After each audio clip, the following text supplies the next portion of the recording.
Hello, lovely people. Are you an empath? What is an empath? An empath is someone who is, as the name suggests, very strong in empathy. You're highly sensitive. There are actually 11 different types of empaths. The main ones are emotional. So it goes to that, put yourself in the customer's shoes adage. You are able to literally feel someone else's emotions.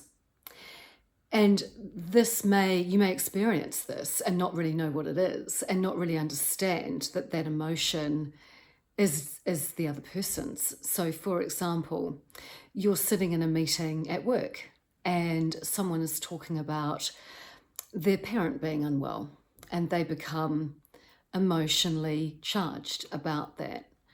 You find yourself starting to tear up. That is you picking up on the emotion of your colleague. Physical empaths will take on the physical ailments of someone. So again, we can use the work example. You have a colleague who has hay fever or has hurt their foot, and you find yourself taking on those or exhibiting those symptoms. You might start limping if you're working in close proximity to this person throughout the day.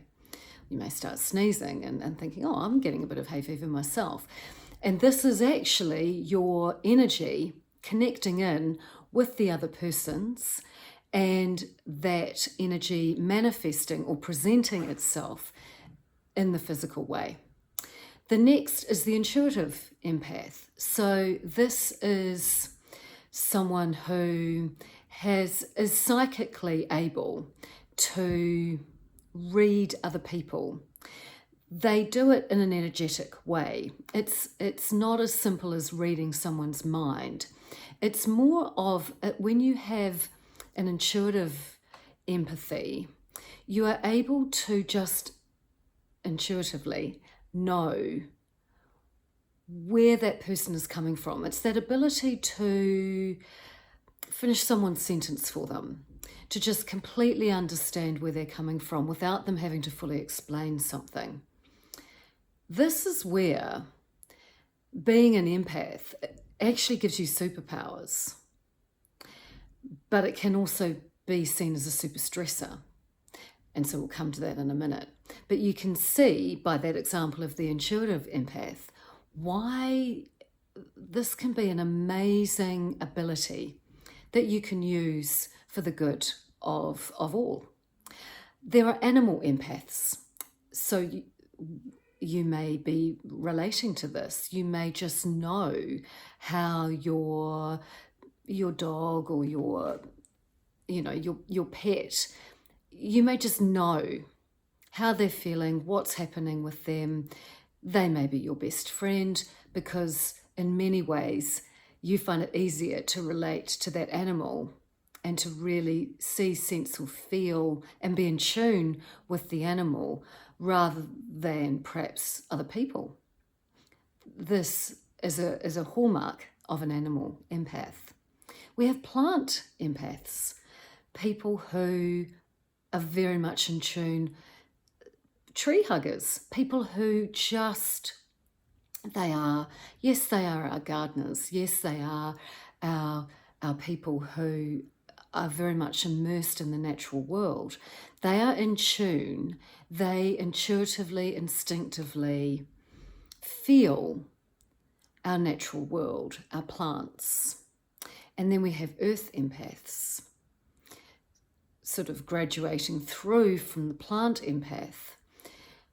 The earth empath is someone who really feels the collective energy of our planet Gaia.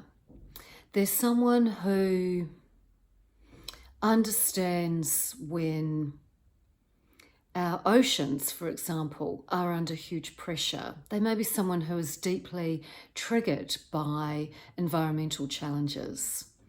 They may be very affected, for example, if they see a bushfire, because they feel the pain, if you like, the pressure that is being put upon our earth. Equally, if we flip the super stressor element and say an earth empath will also understand that perhaps, say, a volcano erupting or an earthquake is how our earth balances its energy, how it releases somewhere where there is pressure to ease the load.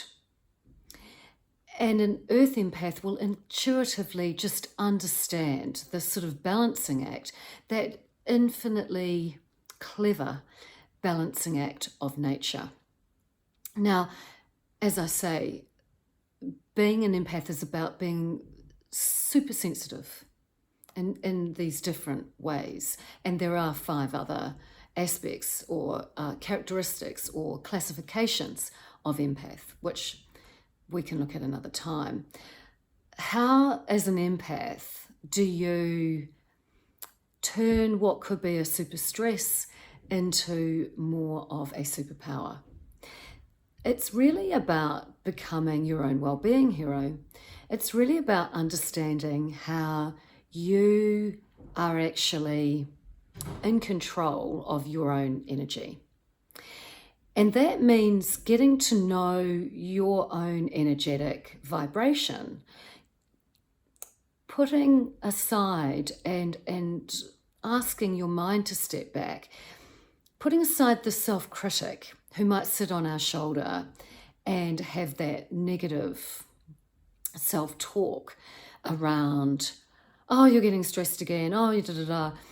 Instead, if you feel yourself falling into a mental dialogue like that, when you're feeling overwhelmed, when you're feeling very, very emotionally charged about something, maybe overwhelmed in terms of, I just feel so stressed or I feel so unhappy and I don't know why, and actually asking your mind to step back, asking that critic to please just button its mouth for a moment and instead sit with compassion and care for yourself and just quietly explore, okay, what if this is me? And what if this have I taken on from my environment? Say you've been in a learning environment, say you're a student and you've been in an environment where your friends and peers are really stressed about what's going on in the world, or perhaps there's an exam coming up.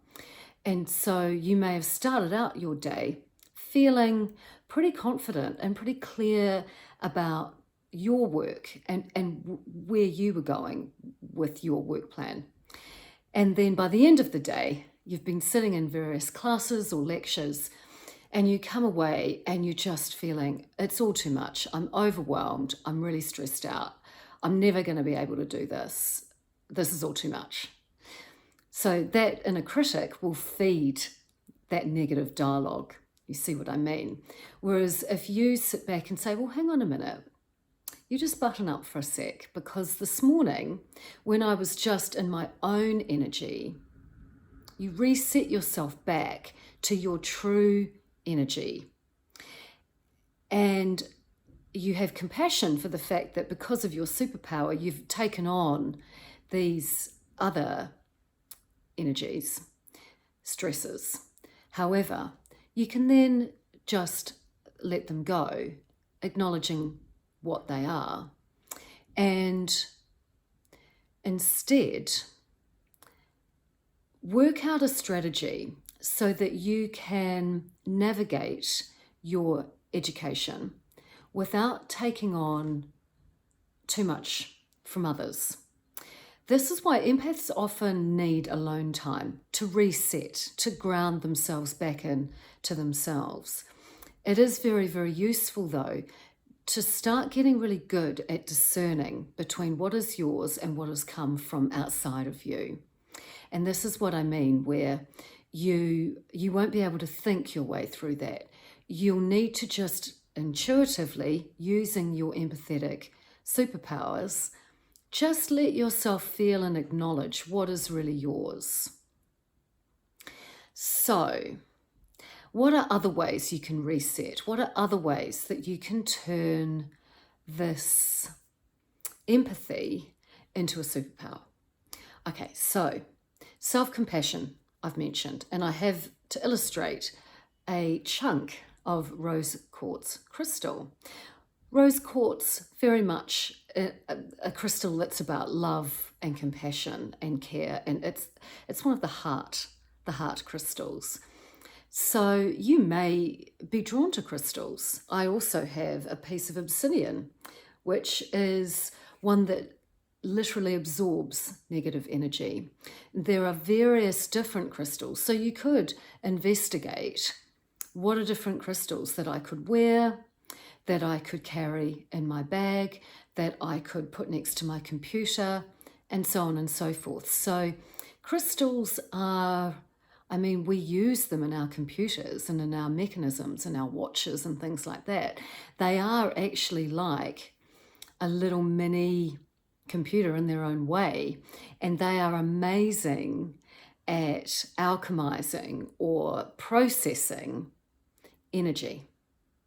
And so if you want more of the compassion, more of that warm, safe, protective energy, that's where you look at a crystal like the pink rose quartz, and if you want more of an absorption of negativity, then you look at ones like the obsidian.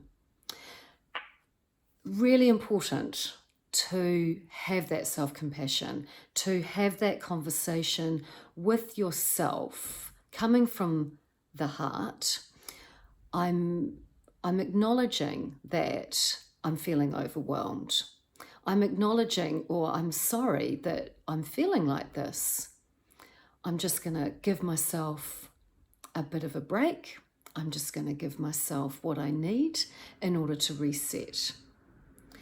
And you may go for a walk in nature. Nature is really important for empaths. That time alone, as we've mentioned, and having boundaries. So taking the student example, you may have to always be attending a class, although in times of COVID, perhaps not so much.